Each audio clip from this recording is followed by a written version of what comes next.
আসসালামু আলাইকুম সম্মানিত গাইস, আবারও ভিডিও নিয়ে উপস্থিত হইলাম। গতকাল রাত্রে আমার সৌদি একটা গানাম জবাই করছিল। সেই গানামের মাংস তিনি কিছু অংশ নিয়ে গেছে এবং আমাকে কিছু দিয়ে গেছে। আমি কালকে সময় পাই নাই, মাংসটা ফ্রিজে রেখে দিয়েছিলাম।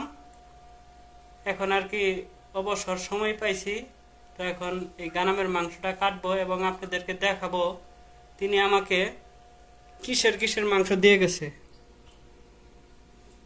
তিনি দিয়ে গেছে, এই যে এখানে আছে একটা রান, দেখতে পারতেছেন, এই রানের মাংস দিয়ে গেছে। তিনি আমাকে দিয়ে গেছে যেটা বলা হয় বিসমিল্লা, বিসমিল্লা দিয়ে গেছে। এই যে মাথা দিয়ে গেছে, এই যে 4টে পা দিয়ে গেছে এবং কলিজা দিয়ে গেছে। এটা কলিজার এক অংশ,